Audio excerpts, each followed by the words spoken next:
Again, I know I just asked you this, but I'll kind of ask it on the record now. About how long ago did you leave Venezuela? It was about 2014 when my son was 1 year old. I couldn't stay more because I was in a point where if I didn't have diapers and we couldn't buy them, so or anything, and I had to like, hey, I have milk, do you have diapers? So we started like trading things to try to survive, and I just didn't want to put my son through all of that, so I thought that the best thing was trying to leave. Okay. Let's make sure you're still in frame. Perfect. And I know you said that you had some family that still live in Venezuela. I have a lot of family that is still live in Venezuela. I have uncles and aunts and cousins. My brother, my younger brother, he still lives in Venezuela. Now, obviously, I know everybody in the world, and I'm sure your family in particular, have been watching the news of what happened over the weekend in Venezuela. And I know there's been a lot of conversations about, especially with people in this country that maybe not aren't a fan of what we did, what the military did in Venezuela, removing Maduro. But from what I understand, there's a lot of Venezuelans that are ecstatic with the way that this Okay, so we need to set a record and make it clear in here. Of course. And this is the most important thing. 100% of the Americans that are against what happened in Venezuela are not coming from experience, okay? Whatever situation you have ever lived in the United States will never ever compare to the famine, persecution, and destruction that we have endured to 26 years. You are upset that a military operation took place because of oil, supposedly. That's what is being said. But nobody said anything while people starving, eating out of the trash. Like, I had friends that took whatever somebody threw on the trash and tried to eat the leftovers. I had family that died because we tried to take medications from the country that we were at and send it to Venezuela, and it wasn't allowed in. Goodness, sorry, the don't worry. Flag came on down. Goodness, all right. Yeah, so we were talking about how Americans have seen this, and we see it as salvation. Honestly, that's the way we see it. We see it as the opportunity to hug our family again. Because I'm sorry. We fought way too hard. And we were either killed, run over by their tanks, taken to prison and disappeared. People that I studied with, they just disappeared. They just took them away. They vanished them.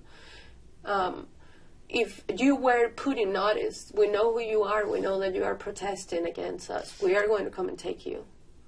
I worked for the government, for a bank in Venezuela, and they ran a list, and we had to, in any government, wherever the president was going to be, we needed to be there in slotted times because we needed to make it look like it was full. So an American that hasn't lived the terror of socialism will never understand what is going on right now. I don't care if you have a master's degree in whatever. Unless you live it in your own skin, you won't ever understand it. And I think it's terribly disrespectful for anybody to tell a Venezuelan how we should react to that. I think it's terribly disrespectful to the people that have died, saying that Maduro shouldn't be where he is. In 2011, and this is out in the news, like you can confirm what I'm about to tell you. In 2011, there was an overpass that is called Yaguno in Venezuela, in Caracas. And the people that were walking over that underpass, I was there with my mom. We were in the protest. We started to get shot at from the top, and the order was that anybody that was wearing the flag as a shirt or anything, we were to be shot. And one of the people that was shooting down at protesters, at Venezuelans, was Maduro. He was one of the people shooting down. And that is proven. And there are photos of him attacking people. So you cannot tell me that he shouldn't be there. Now, he's there. There are so many other things that he has done that he's not paying for. But America is making him accountable for the things that are threatening directly Americans. Like drug charges and everything. It's just the opportunity that we have before other crimes. He can at least pay for some. And we can have hope in freedom. When I saw the news, it was 5 a.m. I woke up and I read it and I couldn't believe it. And I was like, no, this is impossible. Let me read again. I just jumped and I started screaming and crying, call my mom, call my brother. I mean, we are happy. This is what we prayed for. This is what we dreamed for. We are not free yet. We need America to stay in Venezuela until all of the other bad guys are out. But without America, this wouldn't be fathomable. Like, it's just insane. Now, obviously, your family's still there. Yes. I know it's only been a couple days now since Maduro's been captured, but what is Venezuela like right now? So Venezuela is a good amount of happiness and fear. We do celebrate, and like you can hear the celebration, and people, we call it panelazo, like we make sounds with the pans and etc. But at the same time, they are still in power, even though Maduro is out. Delcy Rodriguez is as bad as he is. So people have been threatened, and people are actively being threatened. If you show support on what is happening, we are going to come and get you. So why don't you see Venezuelans in the street of Venezuela? Because we know that the military in Venezuela is still under control of Delcy Rodriguez, and if we go out to show support to what is happening, is going to happen the same that has been happening in all the protests that have happened. We are either going to be shot at, killed, disappeared, like something bad is going to happen. Like we get messages on WhatsApp. My brother, on the day that the bombs hit, that morning, where we live, where our home is, or used to be my home, is on a straight line less than a mile away from where one of them hit, the volcan antennas, las antenas del volcán. It was where it hit. He said that he heard it and he saw it and it felt like the world was ending.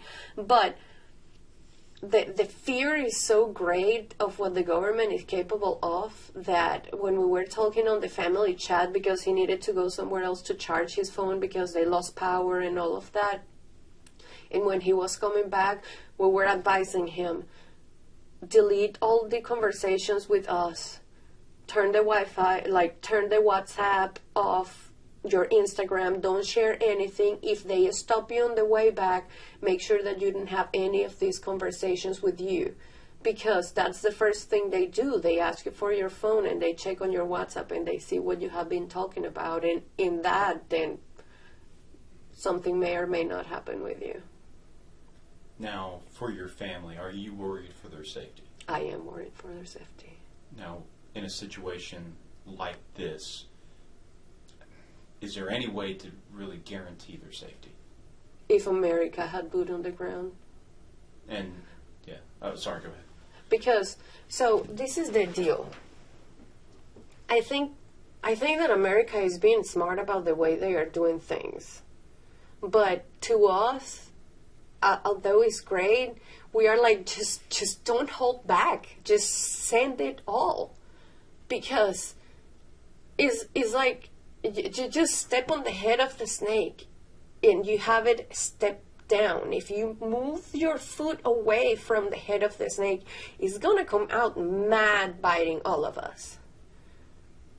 So the danger is still present and fear is still there, but we have something that we haven't had in decades, and that is hope. Because our hope is that they are not going to come and remove him and then go away like, oh no, yeah, it's fine, we just take him because of what he did. No, our hope is like, if you go away, they will still traffic drugs. They will still do all the things they are doing. So we are hoping for change because of the presence of the United States. Now, we need to set the record straight. Venezuela had her golden years in the 70s and the 80s. Venezuela's oil industry was run by United States, by American companies, by Americans. Americans built schools, Americans built infrastructures and roads and everything. My grandfather worked alongside them. Like, this is not like, oh, America wants the oil of Venezuela. I mean, of course, Russia, Iran, like, all of them also want the oil, but the difference is what is being used for. When Venezuela was in its prime, it was the United States. We have words in our language that are an adaptation of Americans. Like, watchman is the guy that stand watch. We call it watchman. But it's because we were so close with the Americans in the 70s that were all the companies in the western part of Venezuela that were running the oil industry and its peak of the best that we became like one. And then what happened? In the late 80s, Carlos Andrés Pérez, that was the president before Chavez, then he decided to nationalize it. And that's when some of the companies started to leave the country. After that, after a few years of Chavez in power, then he decided to 100% nationalize it, but he didn't do it in the way that should be done by repaying the investments or setting the record straight with the companies and sending them out. He expropriated the companies and became Petróleos de Venezuela. What happened? Total chaos, because not a single Venezuelan was prepared to work with the oil companies that they were left with. They didn't know how to work with their refineries. They didn't know how to work with the companies themselves. And that's how we came from being the biggest country in oil to literally produce less than 18%. We produce less than Colombia. It's just insane. We can't even refine our heavy oil. That's why Iran has to help us. It's just insane. It's a lot that goes on. So when somebody says, oh, America just wants the oil, take it. We just want food. Take the oil. If Russia and Iran and all of those countries are taking it already, Cuba, please, America, take it. Welcome, Americans, please. We just want to be able to have a life so we can pay for it, so we can live, so we can eat. People say, oh, it's going to be the 52nd or whatever state. Heck yeah, I'll dance the YMCA. But because my family will have food on their plates, because I will be able to go and hug my brother. I haven't seen my brother in so many years. We are considered traitors because we left our country. Our passport means nothing. If you go back to Venezuela, you just go to jail because you're a traitor. Like, look what the vice president has said, Diosdado. If we get with that passport in Venezuela and we come from places like this, or we have ever said anything against the government, we're just going to be thrown in jail. The real reality is different. The real reality is different. Those Americans, free Maduro, that's not real reality. That's them living in their little fairy tale story that are going to have a rude awakening. That's the truth. Check one last thing on here. Just, I always get paranoid with my camera, but very powerful stuff. Very powerful. I think you've answered. I think you've answered everything that I've been going to ask. But is there anything else that you would like to add that maybe you haven't said that would be really important? I talked to my brother this morning that lives in Venezuela, and I asked him those words. I said, I'm having the opportunity to talk to somebody about the situation in Venezuela. If you had the opportunity to talk, what do you want me to say? And he said, I want them to know the truth. In here, we don't have a future. When we work, we don't work for a home. We don't work for a car. We don't work for future plans. I would love to have children, and I can't. Not because I physically can't, but because we cannot afford it. We work for survival, and sometimes that doesn't even happen. So the real reality is, as long as America continues on help, there may be a future. I may be able to go and see my brother again. Hey, it's so strong. I have constant nightmares that I am ripped away from my husband and I'm sent back at Venezuela, and I'm terrified of what they are going to do with me. And those are nightmares because I love my country, but how can I live in it? How can I survive in it? There is not even the chance for survival. I had to leave my country. I had to cross the border with a 1-year-old to Brazil. I had to hide my son in a car because the military police wanted to take us. Because we were trying to leave the country, they wanted to force us to stay. I left my country with just the clothes I was wearing and a little bit of diapers and milk that I had left. Don't you dare telling me that this is not a reason for celebration. When I first come into the United States, I cried and had to turn around to my husband and ask him to please help me to open the shower because I didn't even know how to open the shower. When I walked into Walmart and I saw so many options to eat, I couldn't believe myself. Our reality is different. We want to live. And you guys have everything in this country, more than you could ever imagine. And I just wish that you could love it a little bit more and respect it a little bit more. Because if I had to give my life for America, I would. Because my family, I can have dreams and hopes and plans of a future, dreaming of a home, of a car, and all these silly things. Because of the United States. And whatever they do, they can destroy our body, they can destroy our history, they can destroy everything that they have done. They destroyed the Bolivar, they took 5 zeros from our, they can destroy anything, but what is in here? What is in here? The things that we lived through, that we survived through. They will never take it away from us. And there will be a day that as a family I'm going to go and hug them all again. We're going to say that we make it. And that's because real men in uniform went and took that man away. And that is the truth. I'm so sorry. No, it's okay. Here, let me,